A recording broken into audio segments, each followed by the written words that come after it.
Muy bien.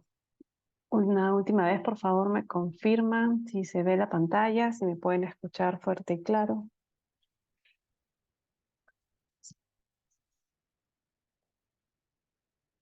¿Aló? Sí, doctora, sí se ve. Ya, perfecto. Bien, el día de hoy tenemos una sesión de mediana complejidad, pero que es bastante rica en información y sobre todo que va a ser muy útil para uno de los diagnósticos más frecuentemente utilizados y el que van a tener que manejar en su práctica diaria como médicos generales, en un inicio.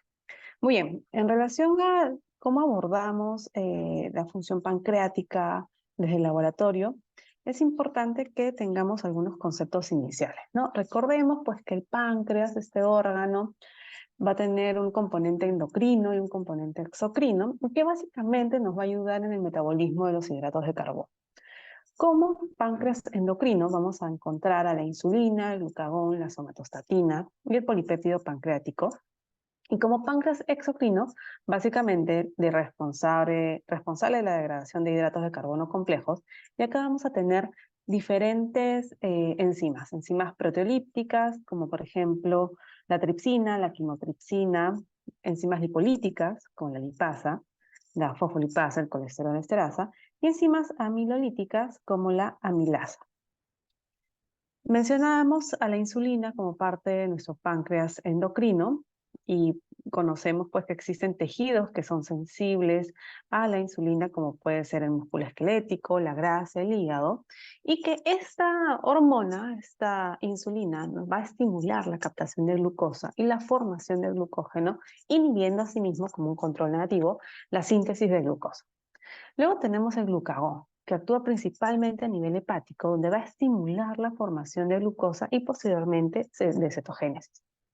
Luego tenemos también la somatostatina, que es un mecanismo importante la participación de esta somatostatina porque va a inhibir la secreción de insulina y de glucagón principalmente.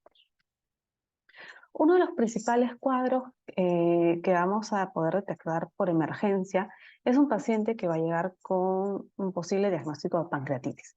La sintomatología es muy frecuente, muy común, bastante característica, ¿no? El paciente nos va a indicar que tiene dolor en faja, dolor abdominal en faja, que es permanente, incluso va a generarle una posición antálgica, como en posición fetal, va a cursar con vómitos, con náuseas, e incluso en algunos momentos puede llegar febril también. Y vamos a ver pues que esta pancreatitis es un proceso inflamatorio agudo que se va a deber a que se han activado precozmente algunas proenzimas pancreáticas. ¿A quién tenemos a la cabeza? A la tripsina. Y esto no solamente va a comprometer el tejido propio del páncreas, sino también puede eh, tener afectación a nivel de tejidos locales como órganos a distancia, puede haber afectación a nivel de pleura, afectación a nivel de otros órganos abdominales, y como mencionábamos, órganos a distancia con una severidad variable. Existen diferentes etiologías. Tenemos acá a la litiasis vesicular, que es la principal causa. A ver, vamos a apagar los micros porque si no nos hace eco. Voy a mutear a todos, ¿ya?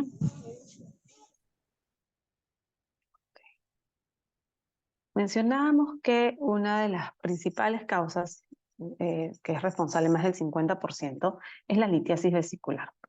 Luego vamos a tener la ingestión crónica de alcohol, sigue casi en un 30% de los casos. Luego tenemos unas alteraciones metabólicas que pueden llegar hasta el 4%.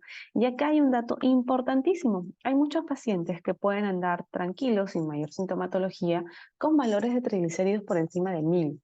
Sí, por encima de 1000, que ya supone un riesgo porque este paciente en cualquier momento es una bomba de tiempo, porque en cualquier momento podría desencadenar un cuadro de pancreatitis aguda. Hay también otras alteraciones metabólicas como la hipercalcemia, que también puede derivarnos en cuadros de pancreatitis, y la insuficiencia renal. Luego tenemos pancreatitis asociadas a fármacos, algunos de ellos de uso muy frecuente, como el paracetamol, estrógenos, el ácido valproico.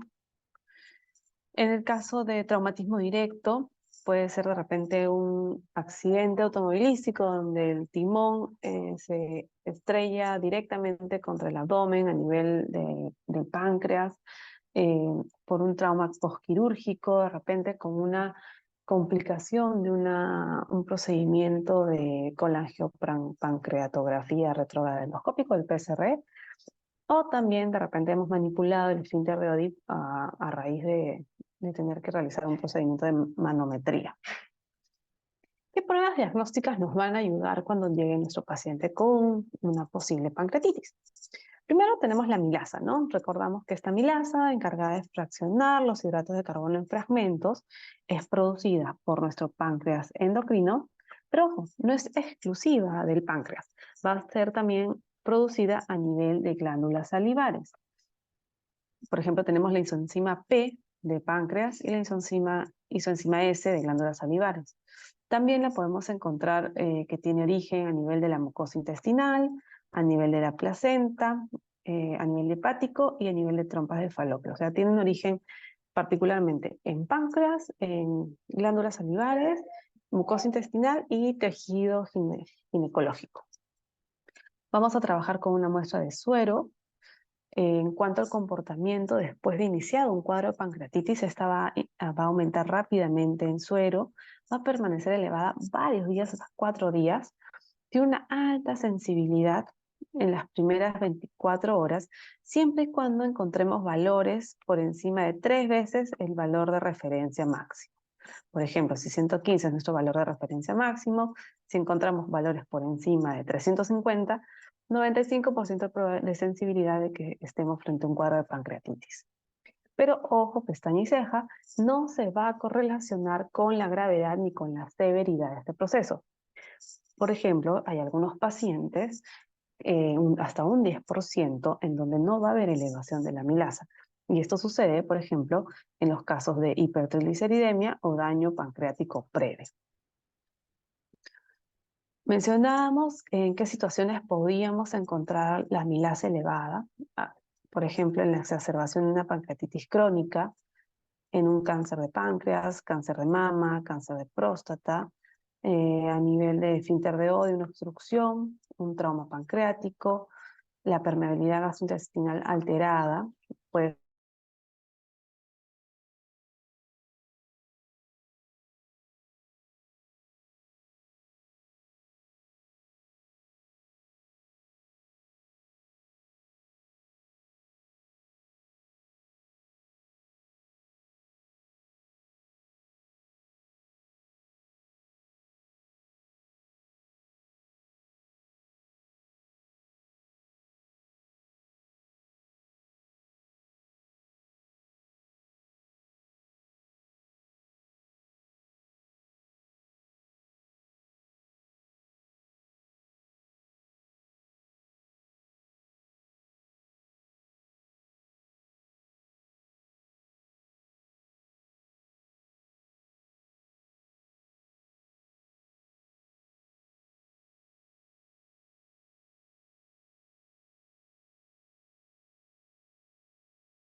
Uy, perdón, se cortó. ¿En qué parte me quedé? A ver, voy a compartir de nuevo las diapositivas. ¿Ya había comenzado a hablar de lipotoxicidad o todavía? Hola,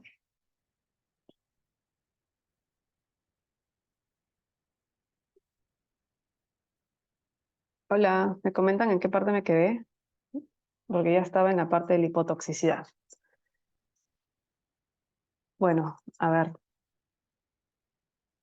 tenemos este aumento de los ácidos grasos libres que van a condicionar este efecto de lipotoxicidad. Es toda una cascada donde van a haber desde afecciones nutricionales tempranas, afección genética, una sobrealimentación crónica, que van a condicionar que, por ejemplo, efectos como de los ácidos grasos van a tener participación a nivel de diferentes órganos, con efecto a nivel hepático, muscular, pancreático, cardíaco, vascular, y va a generar este círculo no virtuoso donde va a haber activación de adipocitos macrófagos con infiltración a nivel del tejido adiposo. Va a ver la participación de citoquinas directamente y que va a condicionar pues hipoxia, estrés, hipertrofia, aumento de la lipólisis y francamente pues vamos a tener marcadores asociados como puede ser los adipoquinas proinflamatorias como la leptina, el factor tumoral, factor de necrosis tumoral alfa, la proteína C reactiva, interleuquina 6, etcétera. A ver, ¿cómo es que vamos, qué es lo que sucede y cómo vamos a relacionar los valores de glucosa y la función pancreática? Por ejemplo, si este es el año 0, antes de la presentación clínica, tenemos que en un inicio los valores de glucosa, pues después de un ayuno se van a mantener casi constantes, casi en valores de normalidad. Después de valorarlo después de un aumento después de las comidas, ¿no? Tenemos que hasta acá hay una compensación de la resistencia a la insulina. Sin embargo, tenemos que ya más adelante Doctora, comienzan. disculpe que la corte, no está Sí, proyectando las diapositivas. no, uy, No, mm, a ver.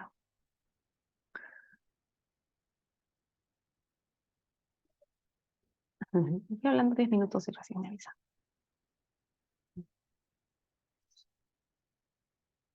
¿Desde qué parte no proyecté? ¿Esto sí lo vieron? no, doctora, Esto, tampoco. eso. No, tampoco es. Pero esto ya es antes de que se corte. ¿En qué parte me quedé? ¿Ya había comenzado a hablar de diabetes?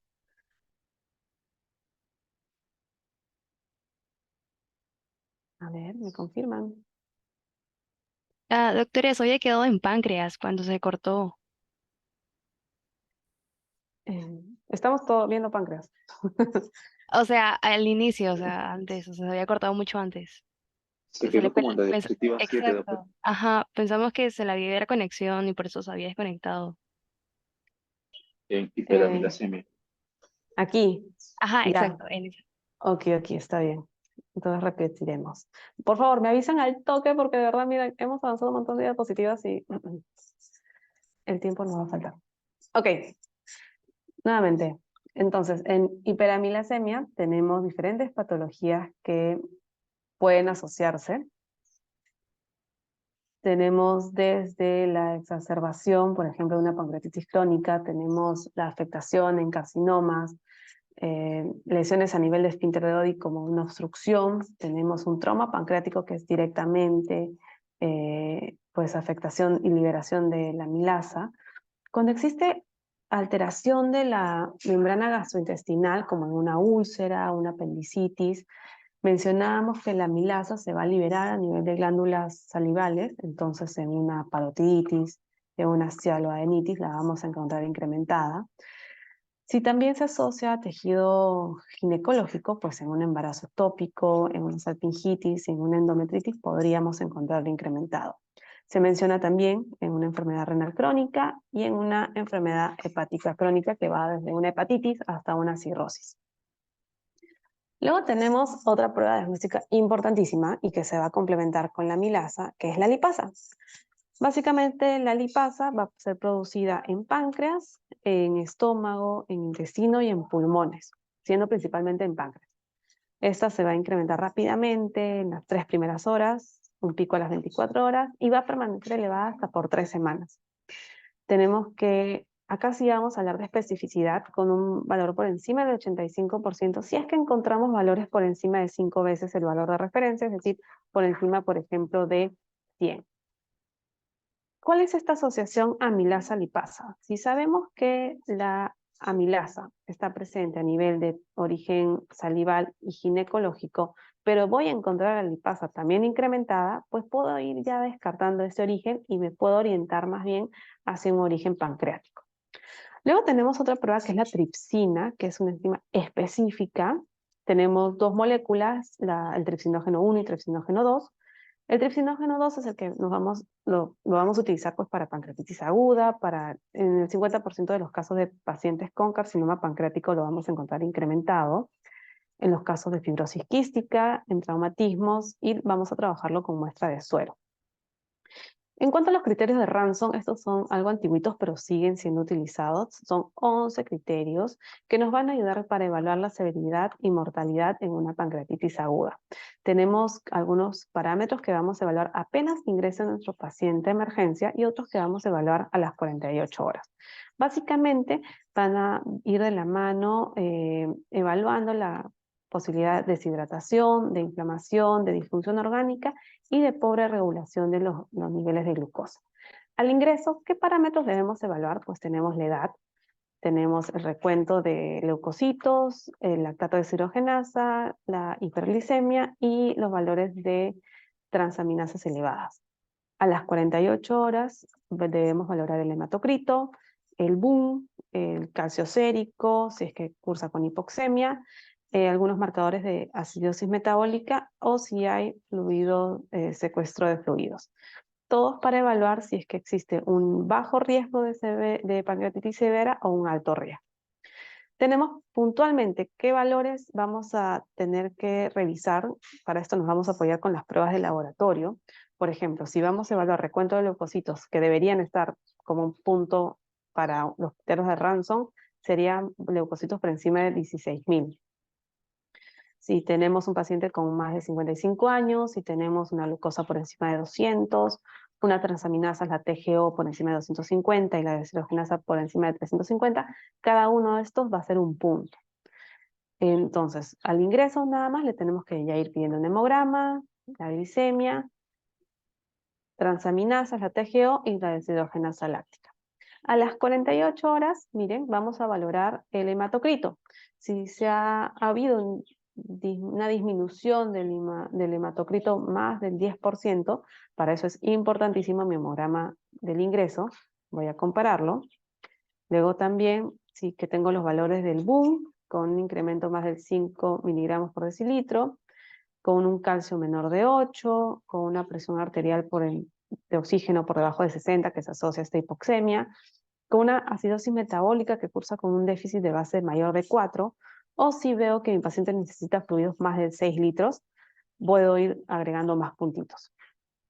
¿Para qué me ayudan estos criterios? Pues básicamente para estimar la mortalidad. Si encontramos menos de 3 puntos, solamente se menciona 3% de mortalidad, o sea, muy bajo riesgo de cursar con una pancreatitis severa. Sin embargo, ya por encima de 3, podemos llegar hasta un 15% de mortalidad. Ya por encima de 6, hasta un 40%. Otro score que se utiliza bastante es el BSAT score, donde vamos a trabajar solamente 5 parámetros: el BUN, la alteración de la conciencia, parámetros positivos para un síndrome de respuesta inflamatoria sistémica, la edad de 60 años y signos positivos de fusión pleural. Y acá también podemos estimar la mortalidad. Luego estamos ahora frente a un paciente con pancreatitis crónica y esto va a ser a consecuencia de un proceso inflamatorio persistente que va a generar cambios irreversibles. cambios que van a derivar en una fibrosis y con el consecuente compromiso funcional. Entonces vamos a tener un paciente con un páncreas insuficiente, donde tenemos que tomar en consideración pues, que la secreción de lipasa es la que disminuye de forma más temprana y marcada que el resto de las enzimas. Y esto lo vamos a traducir, o lo va a traducir el paciente en su relato con signos donde nos van a evidenciar esteatorrea, ¿no? Que básicamente nos va a indicar una malabsorción de las grasas. Tenemos que un 90% es asociada a alcohol, o a pancreatitis agudas recurrentes, ya sea por causas obstructivas, por pacientes que tienen hipertriglicemia, hipercalcemia, y no debemos olvidar que podría deberse también a un origen autoinmune. ¿Qué pruebas diagnósticas pues vamos a poder trabajar? Básicamente aquellos asociados a malabsorción. Lamentablemente ya cuando los encontramos estas pruebas positivas en el laboratorio es porque ya el 90% de la función exocrina se ha perdido. Pero podemos trabajar tres grupos de pruebas, ¿no? Enzimas a nivel de suero, tenemos las isoamilasas, la tripsina inmunoreactiva, tenemos enzimas en heces, buscando la tripsina, quimotripsina o elastasa, o tenemos también pruebas donde evidencia la acción de las enzimas, ¿no? La de pancreolauril, la actividad de lipasa, detección de grasas en heces, como lo podemos evidenciar a través de un coprológico funcional. Otra de las pruebas importantísimas cuando hablamos de páncreas, pues es la diabetes mellitus, ¿no? Anualmente la Asociación Americana de Diabetes se reúne y emite este documento que es el ADA, por ejemplo, en este año, ADA del 2023, donde nos dan una guía de recomendaciones para el cuidado y manejo de la diabetes. Asimismo, estandariza los conceptos y nos define, por ejemplo, las características para poder clasificar a uno u otro tipo de diabetes. Por ejemplo, una diabetes tipo 1, básicamente estamos hablando de un paciente donde ha habido destrucción autoinmune de células beta con una deficiencia absoluta de insulina. Luego tenemos la diabetes tipo 2, que es esta pérdida progresiva de la secreción de células beta asociadas a un cuadro de insulinoresistencia. Luego tenemos la diabetes gestacional, que es esta que se va a diagnosticar en una mujer gestante al segundo o tercer trimestre, quien no ha tenido antecedentes previos de diabetes mellitus. Y también tenemos otras causas, por ejemplo, la diabetes monogénica, que puede ser la diabetes neonatal, si existe diabetes neonatal y que requiere estudios genéticos. Tenemos también la diabetes asociada a pacientes jóvenes, o MODI. Tenemos la enfermedad de páncreas exocrino, asociada a una fibrosis quística, y tenemos la diabetes mellitus por fármacos, como son los glucocorticoides, el tratamiento por HIV y algunos pacientes sometidos a trasplante de órganos. Entonces, la diabetes mellitus tipo 1 y tipo 2 son enfermedades heterogéneas, en donde la presentación clínica y la progresión va a variar considerablemente. Si bien es importante el diagnóstico, la clasificación también va a determinar la terapia que vamos a instaurar. Sin embargo, al momento del debut o de la presentación del paciente, pues no va a ser muy claro de realizar. Tenemos, si recordamos, los signos característicos de poliuria, polidipsia, polifagia, va a haber pérdida de peso, afectación de órganos diana como afectación a nivel oftalmológico y afectación a nivel de microvasculatura. Anualmente también se juntan diversas organizaciones mundiales, habíamos dicho el ADA, pero también participa, por ejemplo, la Fundación de Investigación para Investigación de Diabetes Juvenil, la Asociación Europea de Estudio de Diabetes y la Asociación Americana de Endocrinólogos Clínicos, y nos van a dar algunas pautas que ellos han encontrado de acuerdo a todos estos años de evaluación de los pacientes. Tenemos que ocasionalmente los pacientes diabéticos hispanos y asiáticos van a debutar con una cetoacidosis. Los niños con diabetes tipo 1 cursan con síntomas clásicos como poliuria, polidipsia, y solo un tercio de ellos van a cursar un debut con cetoacidosis.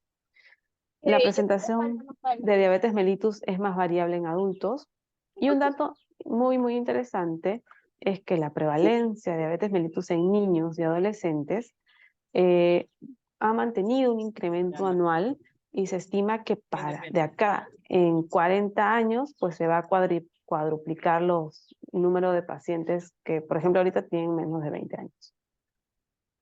En cuanto también a una evaluación que se realizó a nivel del mundo en el 2017, se ve que esta pandemia de la diabetes pues tiene algunos incrementos bastante llamativos, por ejemplo, en la región del África, hasta un 56% vamos a tener que, si en el 2017 habían 16 millones de pacientes, para el 2045 van a haber 41 millones de pacientes con diabetes.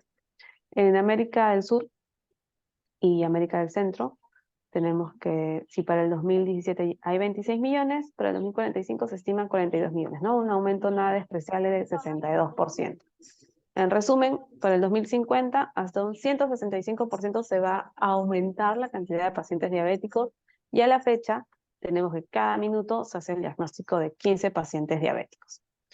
En el 2009, el médico de Fronso nos habló de una asociación del octeto ominoso, donde vamos a tener qué situaciones van a condicionar que mi paciente curse con esta hipoglucemia.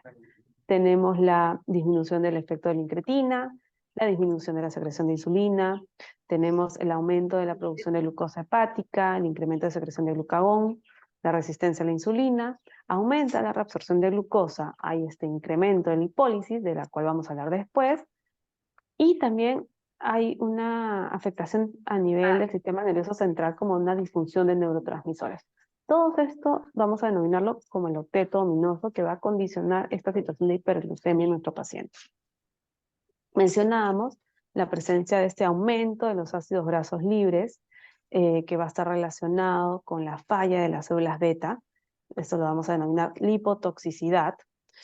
Teniendo un tejido normal, adiposo normal, pueden haber afectación o situaciones de predisposición genética, agresiones nutricionales tempranas, una sobrealimentación crónica, que va a condicionar a que aumente estos ácidos grasos libres que van a tener efectos sistémicos. Le agregamos una disminución de la adipodectina y tenemos este círculo no virtuoso de incremento de adipocitos, macrófagos, con esta activación de macrófagos que se van a adicionar o van a infiltrar el tejido adiposo. Vamos a tener estrés, hipoxia, hipertrofia, necrosis y básicamente pues con adipoquinas que nos van a tener esta característica de proinflamatorias. A ver, vamos a mutear a todos.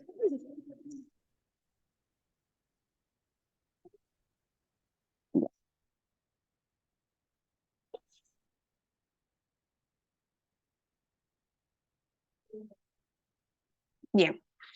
Hablábamos de la relación entre la glucosa y la función pancreática, ¿no? Vemos cómo se anticipa a los años de presentación y clínica de la diabetes.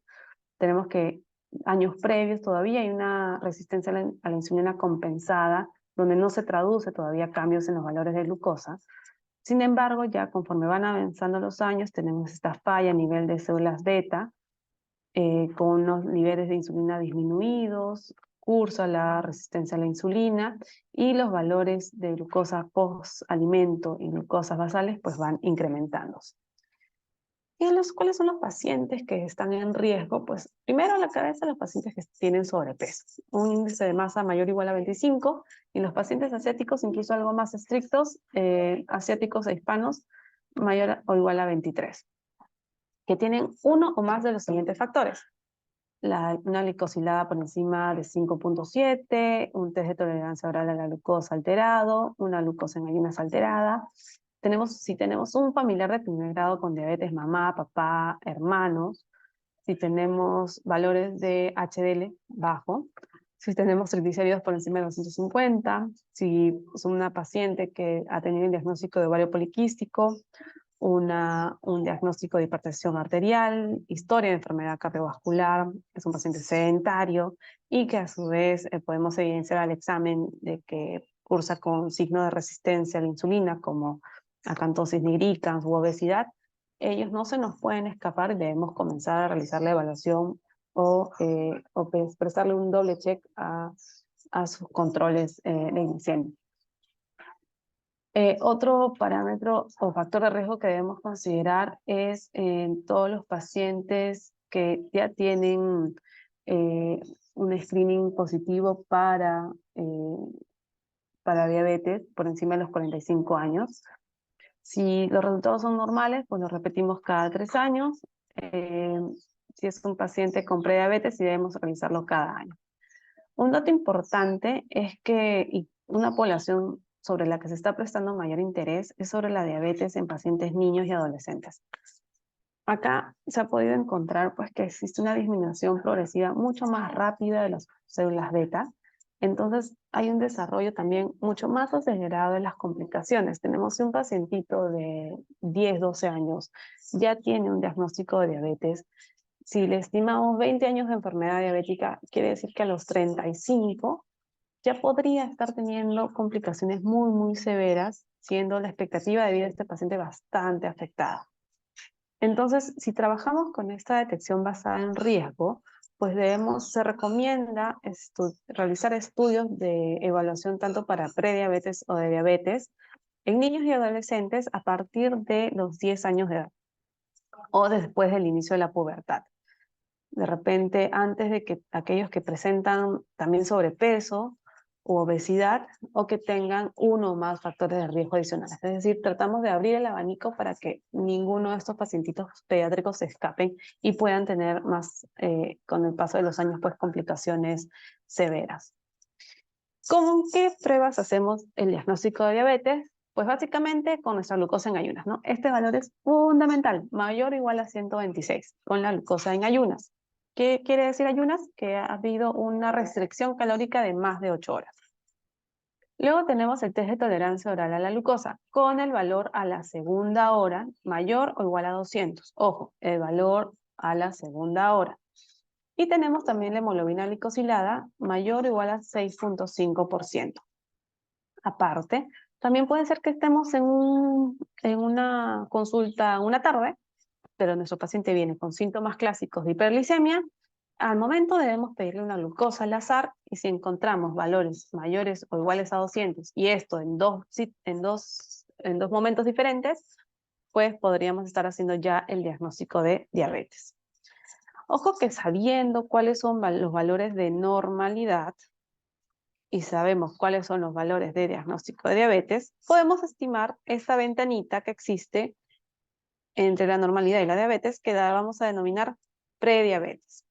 Tenemos que la glicosilada, la hemoglobina glicosilada, como valor de normalidad menor a 5.7, entonces entre 5.7 y 6.5 tenemos que es una prediabetes.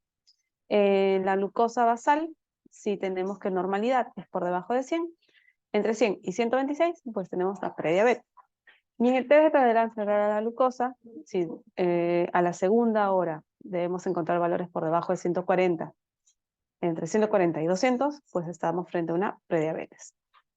Y la prediabetes es un silencioso aviso que no es básicamente una entidad clínica, sino es un alto riesgo de desencadenar posteriormente diabetes o enfermedad cardiovascular. Y generalmente vamos a encontrarla asociada a obesidad, dislipidemia e hipertensión. Es como un estado donde todavía hay vuelta atrás, donde podemos todavía corregir y regresar a valores de normalidad, con todavía anticipándonos a afectación de diferentes órganos. En el caso de la diabetes tipo 1, tenemos que hay una historia natural de cómo va a darse esta presentación. Tenemos que este paciente andaba por la vida tranquilo con su masa de células beta funcionantes, pero hay un gatillo, algo que va a desencadenar, ya sea activar la susceptibilidad genética o va a ocasionar de repente un riesgo medioambiental que va a activar, se inicia la injuria a nivel de las células beta, va a haber insulitis, pero hasta este momento el paciente cursa con normoglicemia, está presintomático, pero ya podríamos ir encontrando algunas presencia de autoinmunidad de células beta. Hasta ahí la etapa 1, ¿no? Luego tenemos la etapa 2, donde ya encontramos alteraciones a nivel de la glicemia, y ya este paciente también podría estar esbozando algunos síntomas. Podríamos ya estar evidenciando una intolerancia a la glucosa incipiente. Luego tenemos la etapa 3, donde nuevamente ya cursa el paciente con esta disglicemia, pero ya sintomático. Acá ya es el debut, donde podemos realizar ya característicamente el diagnóstico de una diabetes tipo 1. Y tenemos que evaluar a consecuencia de qué o quiénes son los que van a participar en esta destrucción autoinmune de las células beta. Tenemos diferentes anticuerpos que van a reaccionar contra diversos componentes de los islotes pancreáticos. Nuevamente, recordamos la fisiopatología, tiene que haber de fondo una predisposición genética. Generalmente tenemos los genes ligados al locus de HLA, tenemos el haplotipo heterocigoto de DR3 o el DQ8, que son los de mayor riesgo. Tenemos una respuesta inmune a las células betas normales y alteradas. Puede también haber algún desencadenante como una infección viral, algún daño directo a las células beta, algunos factores ambientales que podrían estar activando este ataque autoinmune con destrucción de las células beta. Dentro de los anticuerpos que están participando, tenemos que hay diferentes anticuerpos dirigidos también contra diferentes antígenos de las células beta pancreáticas. Tenemos 3 principales, como es el proinsulina o el específico de la insulina, el de la glutamato descarboxilasa y el de la tirosina fosfatasa o IA2. Estos 3 los vamos a encontrar presentes incluso en el pródromo de la enfermedad y entonces son altamente predictivos. Nos van a anunciar la instalación de esta agresión autoinmune que luego pues va a condicionar a la expresión clínica de nuestros pacientes o de la diabetes tipo 1. Cuando hablamos de los anticuerpos antiinsulina, los IAA o los PAA, son anticuerpos contra la insulina y la proinsulina. Y que miren, se encuentran positivos ya en el debut hasta en un 50% de los casos. Son los primeros anticuerpos en aparecer en la etapa 1 que habíamos hablado, donde hay este curso de insulitis, y sobre todo muy útil en pacientes pediátricos. El antígeno de estos anticuerpos es uno de los pocos específicos de las células pancreáticas que tenemos. Luego, el otro anticuerpo que va a participar y que vamos a utilizar es el anticuerpo antiglutamato descarboxilasa o el GADA, también denominado anteriormente anti-GAT o AGAD. Son anticuerpos específicos contra esta enzima, la glutamato descarboxilasa, que va a tener 2 isoformas. El GAT65, que se va a presentar a nivel del sistema nervioso central y del páncreas, y que lo vamos a encontrar asociado pues a la diabetes tipo 1. Tiene una prevalencia, miren, al debut de 75%, y esta prevalencia va a aumentar con la edad. En cuanto a la utilidad clínica, pues es uno de los marcadores más precoces de diabetes tipo 1 y es uno de los que más demora en desaparecer en el tiempo. Luego tenemos la antitirosina fosfatasa o la IA2, anteriormente denominado los IK512A. Son específicos contra el fragmento de 40 kilodalto. Es un miembro de las proteínas similares a la tirosina fosfatasa, expresada en gránulos secretorios de células beta y células neuroendocrinas. Tiene una prevalencia al debut de hasta 74%. Y se encuentra en el 4.4 a 6% de los familiares de primer grado, de los pacientes con diabetes tipo 1. Uno de los últimos marcadores en aparecer tenemos que es el anticuerpo anti-zinc 8. Es una isoforma 8 del transportador de zinc, específico de la célula beta, va a participar en el transporte de esta molécula desde el citoplasma hasta el interior del gránulo de secreción de insulina. Su presencia es esencial para el almacenamiento de la insulina y para la secreción de la hormona frente al estímulo de glucosa. En los pacientes con diabetes actúa como antígeno, formando los anticuerpos anti-zinc T8, los cuales son específicos de las células beta pancreáticas. Tiene una prevalencia de hasta 75%, y debido a esta prevalencia y a la especificidad, se puede utilizar incluso solo. No necesariamente lo tengo que utilizar en combinación con los otros que hemos mencionado. Vemos que la investigación para encontrar cada vez nuevos marcadores va desde muy temprano, desde 1974, siendo el último a investigarse el anticuerpo anti-zinc T8. acá hay una listita de algunos de los antígenos que se pueden tomar a nivel de células pancreáticas o de moléculas de origen pancreático que podrían estar generando blancos de anticuerpos. Habíamos mencionado el GAT, tenemos por ahí el ICA, el transportador de zinc, y hay algunos más. Entonces, básicamente, los que hemos conversado, los ICA, los GAD, el zinc, tienen tres utilidades principales. La de diagnóstico, para confirmar que efectivamente hay una participación autoinmune, una utilidad de predicción tanto del propio momento del diagnóstico como de la progresión de este, y un sustento patofisiológico que van a sustentar la especificidad de la lesión a nivel del tejido pancreático, por ejemplo, con la activación de una insulitis o la participación de un cuadro de autoinmunidad.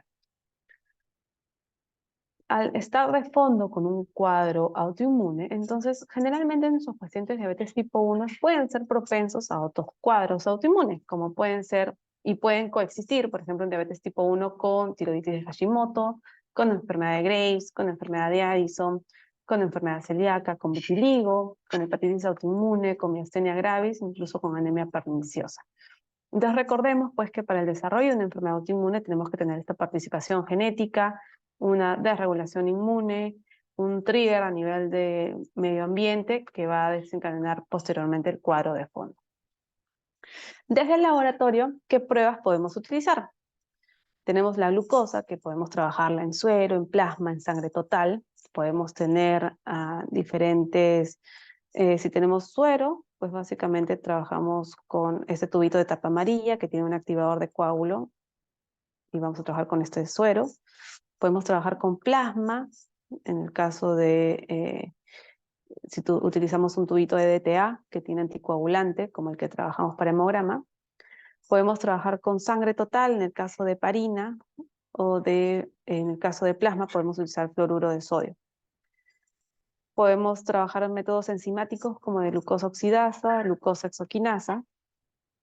Y un dato muy, muy importante es el dato preanalítico de la clase. ¿Qué quiere decir?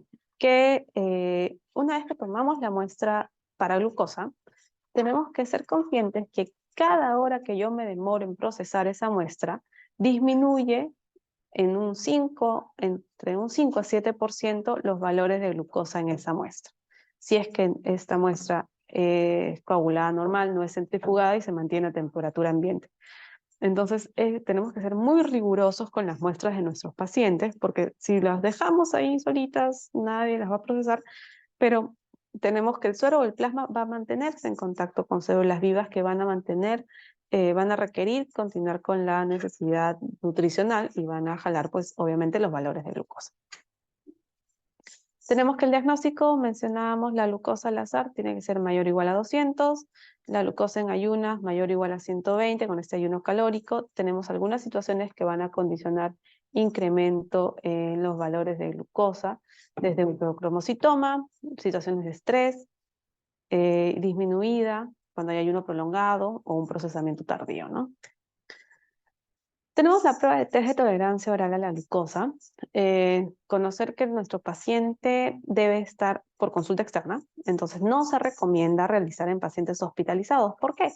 Porque puede nuestro paciente tener algún diagnóstico que pueda afectar los valores que voy a tomar en esta prueba, ¿no? O de repente hay fármacos que podrían estar alterando los valores y darme falsos negativos o falsos positivos, o el propio estrés de un paciente hospitalizado puede ocasionar esta disregulación a nivel de la glucosa. Se recomienda que el paciente tenga un ayuno de 12 horas y los 3 días previos se indica una ingesta rica, entre comillas rica, porque normalmente la comida peruana es recontra rica en hidratos de carbono, que debe tener por lo menos 150 gramos al día, por ejemplo, un tercio de tacita de arroz tiene 15 gramitos de carbohidratos, o sea, nuestro plato de arroz con pollo tranquilamente tiene sus 300 gramos de glucosa, así que, o de hidrato de carbono. El procedimiento es súper sencillo, vamos a tomar una muestra basal, apenas llega nuestro paciente. Le damos 75 gramos de glucosa oral disueltos en 400 mililitros de agüita. La debe ingerir en menos de 5 minutos y luego a las 2 horas le tomo nuevamente una muestra. Y es este valor de las 2 horas que me va a interesar. Este test de tolerancia oral a la glucosa también lo puedo trabajar en pacientes gestantes, pero ya no le doy 75 gramos, sino les doy 100. Y en ella voy a usar una curva de la muestra basal, la muestra a la primera hora, 2 horas y a las 3 horas. Y es básicamente, estos son los valores que debo evaluar, encontrar como normales o de referencia en mi paciente.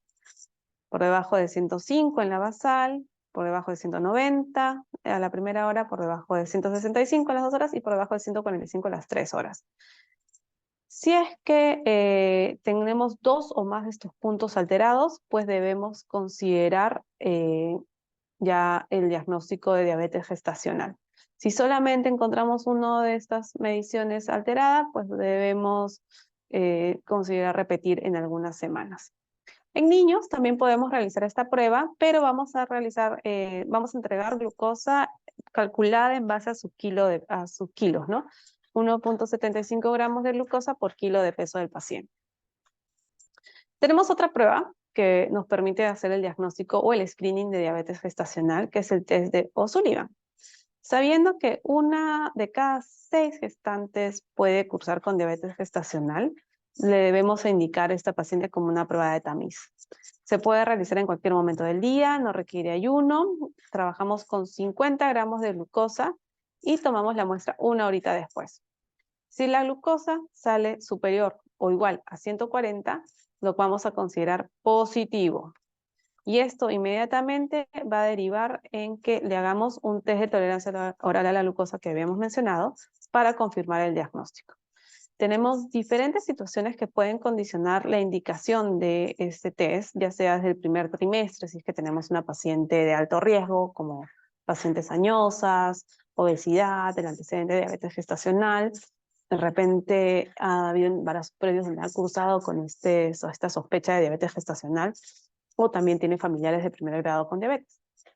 Y en el segundo trimestre, en la semana 24-28, en todas las gestantes que no han sido diagnosticadas previamente, es decir, que no les hicieron estos estudios en el primer trimestre, o que vienen de algún estudio negativo del primer trimestre. En el tercer trimestre, las que no han sido estudiadas en el segundo, o sea, sí o sí, no se nos puede escapar la gestante, o que han tenido un O'Sullivan normal en el segundo trimestre, pero que hay alguna complicación que por ahí nos puede indicar que de repente está iniciando una diabetes gestacional, o que en las últimas ecografías se está evidenciando que hay un bebito que tiene macrosomía, es decir, tiene mayor peso al que se estima por edad gestacional. Cuando hay alteraciones en líquido amniótico, en este grupo particularmente, pues vamos a realizarle el test de tolerancia oral. Mencionábamos, ¿no? Tiene que haber este ayuno calórico, se toma la glucosa y se examinan las muestras a las 2 horas. Actualmente ya hay algunas presentaciones comerciales saborizadas para que no sea tan chocante el sabor de la glucosa, ¿no? Entonces, ¿cómo es que vamos a graficar esta curva, ¿no? En un paciente normal vemos que efectivamente va a tener, por ejemplo, valores por debajo de 100 al inicio. Normal, a la primera hora va a tener esta curva de elevación, pero rápidamente a la segunda hora recupera y encontramos valores por debajo de 140. Está ahí normal. Pero ¿qué es lo que sucede en un paciente diabético? Para comenzar, si ya en el basal encontramos, por ejemplo, valores por encima de 126, ya no le hago un test de tolerancia oral a la glucosa porque ya estoy haciendo diagnóstico con una prueba basal mayor o igual a 126. Es más, lo puedo estar exponiendo a un riesgo. Entonces, si encuentro valores por encima, ya no hago la prueba, pero ya vemos que existen algunos valores algo patológicos en mi paciente diabético y que se van a poner en evidencia mucho más, por ejemplo, la segunda hora, donde voy a encontrar valores por encima de 200. Otra herramienta y nuestro as bajo la manga es la hemoglobina glicosilada. Vamos a utilizar sangre total o EDTA. No es necesario el ayuno, lo podemos realizar a cualquier hora del día. No se va a afectar por algunas situaciones o diagnósticos agudos. Tenemos que es una prueba estandarizada, la metodología es de HPLC. es proporcional al valor medio de la glucosa durante las 6 a 12 semanas previas, porque va, como vamos a explicar más adelante, va de la mano con la vida media de los eritrocitos, y el valor de referencia va a ser debajo de 5.7%. Incluso existen unas tablitas de referencia del propio paciente, se le califica, ¿no?, al paciente, de acuerdo al valor de hemoglobina glicosilada que ha obtenido. Por ejemplo, si he tenido un valor en 8, eso nos puede indicar que probablemente en las 6 a 12 semanas previas ha cursado con valores diarios de 170 o 200 miligramos por decilitro, ¿no? O sea, está jalado, no está controlando bien. Recordamos pues que la glucosa se va a combinar activamente y continuamente con la hemoglobina de manera casi irreversible durante toda la vida del eritrocito, es decir, estos 120 días. Entonces, cualquier condición clínica que va a cortar la sobrevida de los eritrocitos o que disminuya su vida media, como puede ser una anemia hemolítica, una anemia ferropénica, una hemorragia aguda, y peor todavía, si yo he tenido que realizar una transfusión a mi paciente, me puede dar resultados falsamente más bajos de hemoglobina glicosilada de lo que realmente va a tener. Es muy importante esta molécula de hemoglobina glicosilada porque incluso se utiliza como patrón para establecer metas terapéuticas para reducción de complicaciones microvasculares. Y ojo, pues mencionábamos que como en aquellas situaciones donde se disminuye la vida media de los eritrocitos, como puede suceder en las hemoglobinopatías, tenemos acá la hemoglobina S o la hemoglobina C, podría generar esta interferencia en la determinación de la glicosilada, pero básicamente con la metodología del HPLC. Otra herramienta u otro as bajo la manga es la fructosamina, esta prueba que no se utiliza mucho en el laboratorio, pero que está ahí disponible. Tiene su fundamento en que existen pues muchas proteínas que también se van a someter a este proceso de glicación. Y vamos a tener productos de glucosilación avanzada que pueden tener un papel directo en el desarrollo de complicaciones microvasculares. Entonces podemos medir la concentración de alguna de estas proteínas, ya sea desde glucoalbúmina, algunas proteínas totales glucosiladas, y para esto, que pueden ser tan útiles como el control glucémico, como es la fructosamina. Muy útil porque no va a tener esta interferencia, por ejemplo, en pacientes con hemoglobinopatías, y también muy utilizada en gestantes, pero bajo la condición de que debemos mantener valores de proteínas de albúmina mayor a 3 gramos por litro. Hay una muy buena correlación entre la fructosamina y los valores de hemoglobina glicosilada. Sin embargo, tenemos que tener esa consideración, ¿no? Que si es que está afectado este recambio de albúmina plasmática, podemos tener alguna afectación, ya que los valores séricos de la fructosamina me van a reflejar los valores medios de la glucosa, pero en un periodo más corto, de solo 1 a 2 semanas. Entonces, como que un control agudo de cómo está haciendo la glicemia. Los valores podemos ajustarlos, o deberíamos ajustarlos de acuerdo a los valores de albúmina. Recordábamos que mencionábamos que tiene que haber por lo menos unos 3 gramitos. Sin embargo, de primera mano, es preferible utilizar la glicosilada para estimar pues, las concentraciones medias de glucosa en estos periodos prolongados, y solo en aquellos casos donde sabemos que la glicosilada no nos va a ayudar, porque puede estar falsamente modificado, como ya hemos mencionado, en qué situaciones, voy a apoyarme en la fructosamina. Por ejemplo, tenemos qué factores van a modificar los valores de glicosilada: el recambio de glóbulos rojos o una enfermedad renal, ¿no? O también la hemoglobina alterada.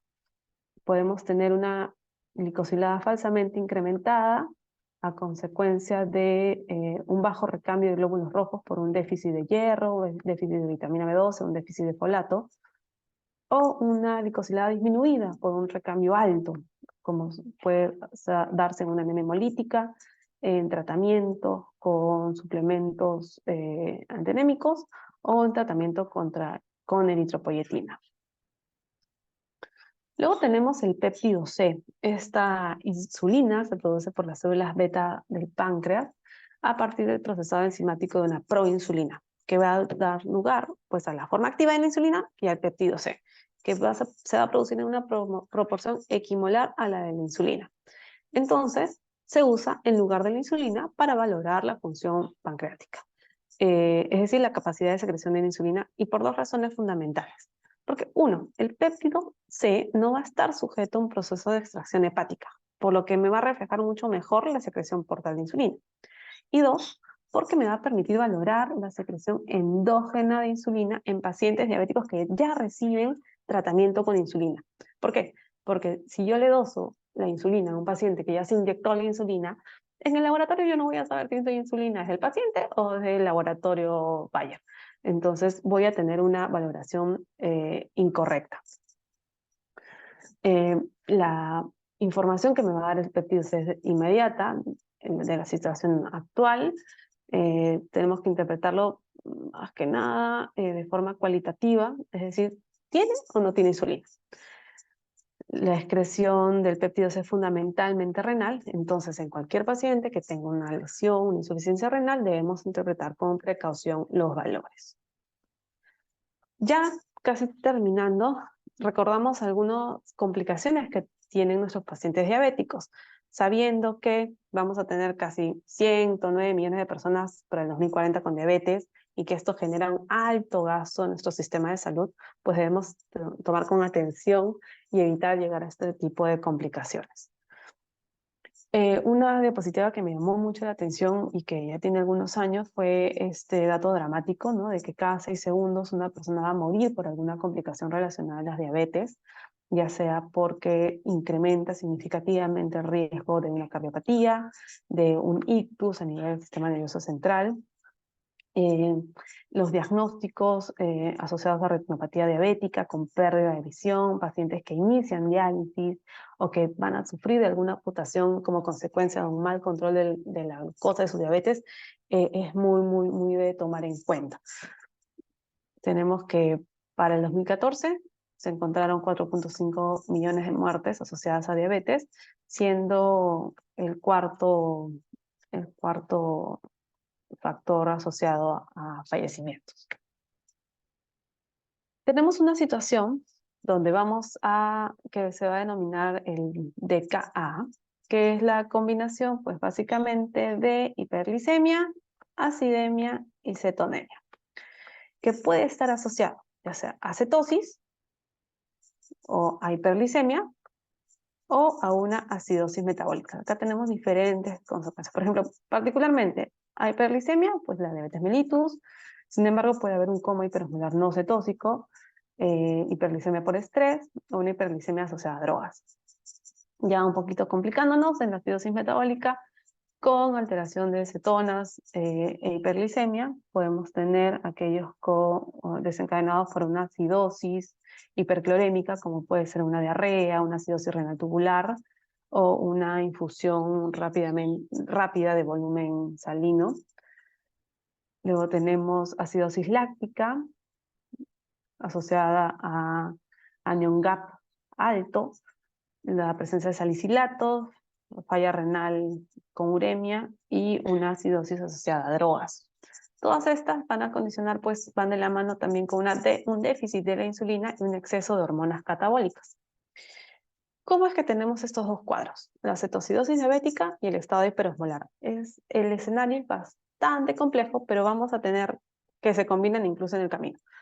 Comenzamos, por ejemplo, con que existen primero una contrarregulación de hormonas, donde podemos tener un primer escenario con una deficiencia absoluta de insulina, que va a condicionar activación de lipólisis, liberación de ácidos grasos libres, activación de la cetogénesis y una disminución de la reserva alcalina. Todo esto que me va a condicionar una cetosis, que va de la mano también esta liberación de ácidos grasos libres, habíamos dicho, con la presencia de triacilglicerol, y mi paciente también puede cursar con hiperlipidemia. ¿Qué pasa si tengo una relativa deficiencia de insulina? Puedo o no tener cetogénesis, pero voy a condicionar aumento de la glicogenólisis. Voy a tener aumento de los sustratos glucanogénicos. Con aumento de la gluconeogénesis, disminuye la utilización de la glucosa y voy a tener este escenario de hiperglicemia, ¿no? Y ya mi paciente cursa con glucosuria. Habíamos mencionado cuál es el umbral renal de glucosa, mayor a 180, ya voy a encontrar que a su vez va a condicionar una diuresis osmótica, que va a condicionar una pérdida de agua y electrolitos, que va a llevar a mi paciente a deshidratación y también a una falla a nivel renal. Todo esto, el escenario del estado hiperosmolar. ¿Qué pruebas de laboratorio me van a ayudar a confirmar estas alteraciones en el estado tanto de una cetoacidosis diabética o de un estado hiperosmolar? Tenemos el pH, tenemos el bicarbonato, tenemos la presencia de cetonas en orina, la presencia de cetonas en suero, tenemos los datos de osmolaridad, el dato de anion gap y el estado mental. Entonces tenemos diferentes, por ejemplo, lo que más llama la atención es, primero, los datos de glucosa. En la cetoacidosis diabética es moderado, vemos que pues lo toman como punto de corte 250, sin embargo en el estado hiperosmolar este es muy por encima. Entonces ahí nomás la primera diferencia. Cetoacidosis, acidosis, entonces mi pH va a estar francamente disminuido, ¿no? Por debajo de 7.3, en el estado hiperosmolar por encima de 7.3. Igual, bicarbonato, acidosis, en la cetoacidosis, pues voy a tener por debajo de 18, en el estado hiperosmolar por encima de 18, cetonas, cetoacidosis. Pueden o no estar presentes en el estado hiperosmolar. El dato de la osmolaridad sérica mayor a 320 milismoles por kilo. Anion gap puede ser variable en estado hiperosmolar, por encima de 10 en el cetoacidosis. Y generalmente en un paciente con estado hiperosmolar casi siempre viene, pues, por no decir siempre viene comatoso, soporoso, ¿no? A veces el paciente con cetoacidosis puede llegar todavía dando referencias o pudiendo responder a las preguntas en emergencia. Entonces, básicamente, si cruzamos cuáles los dos parámetros principales, el pH y la glucosa, tenemos que el estado hiperglicémico, hiperosmolar, hiperglicémico, nos vamos por glucosas, incluso podemos encontrarlas por encima de 1000, tranquilamente, pero con un pH no tan afectado, ¿no? A diferencia de una cetoacidosis, donde nuestro pH sí cae, pero los valores de glucosa no están tan incrementados. Muy bien, acá les dejo la bibliografía. Este es un artículo que me pareció súper interesante. Parte de los cuadritos los he tomado de ahí. Y este es el link si quieren revisar el ADA. Y acá encontré una infografía bastante simpática a manera de resumen del ADA 2023, con algunos datos adicionales, ¿no? En cuanto a la clasificación de las diabetes, algunos datos de la diabetes gestacional, el diagnóstico. Sí, está bastante simpático como para un repaso. ¿Listo? Hasta aquí llegamos. Creo que ya estamos casi sobre la hora, así que nos despedimos. Que estén muy bien, cuídense mucho. Gracias.